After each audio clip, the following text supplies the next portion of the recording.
नमस्कार, मैं प्रवीण सौरभ आप सभी का स्टूडेंट हब में वेलकम करता हूं। आज हम संविधान के एक नए आयाम, एक नए पक्ष पर बात करेंगे। आज का विषय काफ़ी महत्वपूर्ण है, इससे काफ़ी अच्छे प्रश्न बनते हैं और हर कोई दूसरे एग्जाम में कोई ना कोई प्रश्न पूछ लिया जाता है। आज का विषय है मौलिक अधिकार, फंडामेंटल राइट। मौलिक अधिकार को समझने से पहले एक शब्द समझिए, मानव अधिकार, ह्यूमन राइट। पहला बात, मानव अधिकार कहते किसे हैं? मानव के मानव होने के नाते उसे जो अधिकार प्राप्त होते हैं उसे मानव अधिकार कहते हैं। मतलब जब कोई बच्चा जन्म लेता है तो जन्म के साथ ही उसे जो अधिकार प्राप्त हो जाते हैं, जो किसी भी देश के सीमाओं से बंधे नहीं रहते, जो किसी भी देश के संविधान के मोहताज नहीं होते, उसे ही मानव अधिकार कहते हैं। बात करें मौलिक अधिकार की तो मानव अधिकार के तुलना में मौलिक अधिकार एक संकीर्ण अवधारणा है। मौलिक अधिकार हमेशा संविधान से प्राप्त होते हैं। मौलिक अधिकार किसी भी देश के सीमाओं से बंधे होते हैं। मौलिक अधिकार किसी संविधान के मोहताज होते हैं। मौलिक अधिकार का अगर उल्लंघन होता है, अगर उसका हनन होता है, तो हम उसकी रक्षा उसी संविधान से करते हैं। ये तो बातें हो गई मानव अधिकार और मौलिक अधिकार है क्या। जब हम भारत के संदर्भ में मौलिक अधिकार की बात करते हैं तो सबसे पहला बात तो ये कि भारतीय संविधान में मौलिक अधिकार का वर्णन किस भाग में है, कहां पे इसका प्रावधान किया गया। भारतीय संविधान के भाग 3 में अनुच्छेद 12 से 35 तक मौलिक अधिकार का प्रावधान किया गया है। इसी कारण भाग 3 को भारतीय संविधान का मेगना कार्टा कहा जाता है। अब आपके मन में एक प्रश्न उठा होगा, मेगना कार्टा लगभग 800 साल पहले 1215 ईस्वी में इंग्लैंड के राजा द्वारा वहां की जनता को जो अधिकार दिए गए थे और अधिकार जिस दस्तावेज में दिए गए उसे इंग्लैंड के संदर्भ में मेगना कार्टा कहा गया। चूंकि भाग 3 में भारतीयों के लिए, भारतीय नागरिक के लिए अधिकार की चर्चा की गई है, इसीलिए भारतीय संविधान के भाग 3 को भारतीय संविधान का मेगना कार्टा कहा जाता है। एक तो बातें हो गई ये। दूसरी बात, मौलिक अधिकार की प्रकृति कैसी है। मौलिक अधिकार हमेशा राज्य के विरुद्ध में प्राप्त होते हैं।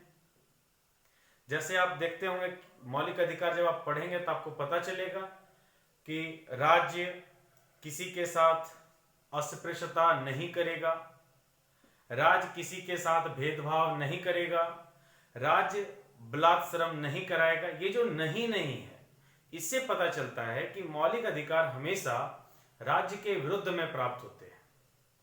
यानी यूं कहे तो मौलिक अधिकार की प्रकृति निषेधात्मक है। मौलिक अधिकार हमेशा राज्य के विरुद्ध में प्राप्त होते हैं और मौलिक अधिकार की प्रकृति निषेधात्मक है। यह प्रश्न पूछा भी गया है, मौलिक अधिकार की प्रकृति कैसी है, तो मौलिक अधिकार की प्रकृति निषेधात्मक है। एक तो बात ही। दूसरी बात, मौलिक अधिकार मूल संविधान में 7 थे। मूल संविधान में इसकी संख्या 7 थी, लेकिन आपको पता है कि 44वां संविधान संशोधन के तहत संपत्ति के अधिकार को मौलिक अधिकार की सूची से निकालकर संविधान के अनुच्छेद 301 के तहत रखा गया, जिसे कानूनी अधिकार कहते हैं। उसके बाद से यानी वर्तमान में मौलिक अधिकार की संख्या 6 हो गई। पहला, समानता का अधिकार, दूसरा स्वतंत्रता का अधिकार, तीसरा शोषण के विरुद्ध अधिकार, चौथा धार्मिक स्वतंत्रता का अधिकार, पांचवा शिक्षा एवं संस्कृति संबंधी अधिकार और छठा संवैधानिक उपचारों का अधिकार। हमारा मौलिक अधिकार की शुरुआत अनुच्छेद 12 से होती है। अनुच्छेद 12 में क्या कहा गया है? अभी मौलिक अधिकार में हम लोग जो पढ़े कि मौलिक अधिकार हमेशा राज्य के विरुद्ध में प्राप्त होते हैं, तो इस राज्य शब्द का क्या मतलब है? इसी राज्य शब्द को अनुच्छेद 12 में परिभाषित किया गया है। अनुच्छेद 12 के तहत राज्य का अर्थ है सरकार के द्वारा स्थापित वे सभी संस्थाएं जो सरकार से प्रत्यक्ष या अप्रत्यक्ष से सहयोग प्राप्त करती है, या वैसी सभी संस्थाएं जो सरकार से प्रत्यक्ष या अप्रत्यक्ष रूप में लाभ प्राप्त करती है, ये सभी संस्थाएं राज्य कहलाएंगे।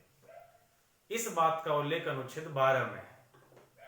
बात करते हैं अनुच्छेद 13 की, तो अनुच्छेद 13 बहुत ही महत्वपूर्ण अनुच्छेद है, क्योंकि यही वो एक ऐसा अनुच्छेद है जिसके तहत न्यायपालिका को इस बात की शक्ति है कि वह किसी भी विधि का न्यायिक पुनरावलोकन कर सकता है, जुडिशियल रिव्यू कर सकता है।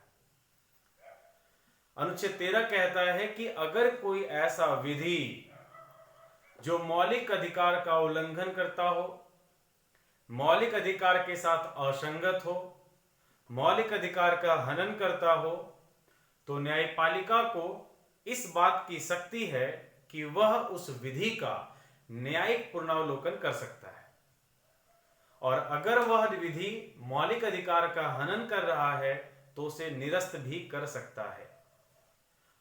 अनुच्छेद 13 ही वह प्रावधान है जिसके तहत न्यायपालिका को यह अधिकार प्राप्त है। अब बात करते हैं कि विधि का क्या मतलब है। तो आपको एक बात लगे हाथ ये भी बता दें कि अनुच्छेद 13 में ही विधि शब्द को भी परिभाषित किया गया है।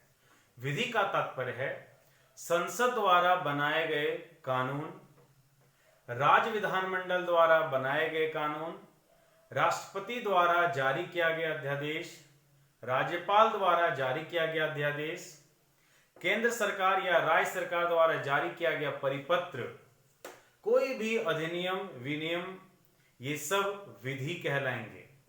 तथा संविधान लागू होने से पहले जो भी कानून थे वे सब विधि के अंतर्गत ही आएंगे, और इनमें से अगर कोई भी मौलिक अधिकार का उल्लंघन करता है, मौलिक अधिकार का हनन करता है, तो अनुच्छेद 13 के तहत न्यायपालिका को इस बात की शक्ति है कि वह उस विधि का न्यायिक पुनरावलोकन कर सकता है। ये तो बातें हो गई अनुच्छेद 12 और 13 की। अनुच्छेद 13 के बाद समानता का अधिकार शुरू होता है, जिसका उल्लेख अनुच्छेद 14 से 18 है। अनुच्छेद 14 में लिखा हुआ विधि के समक्ष समानता। विधि के समक्ष समानता का क्या मतलब है, इस बात को समझेंगे। 15 में है भेदभाव नहीं करेगा, 16 में है लोक नियोजन में क्षमता, 17 में है अस्पृश्यता का अंत, 18 में है उपाधियों का अंत। इन सभी बातों को हम एक एक करके समझेंगे, और 6 अधिकार के लिए हम आगे 6 वीडियो, छोटे छोटे वीडियो बनाएंगे, उसमें सभी अधिकार को देखेंगे। आज यहां तक, धन्यवाद। अब आप हमें आपकी प्रतिक्रिया का इंतजार रहेगा। अगर आपको वीडियो अच्छा लगे तो अपने दोस्तों के साथ साझा करें, हमारे चैनल को सब्सक्राइब करें और अपना सहयोग दें। धन्यवाद।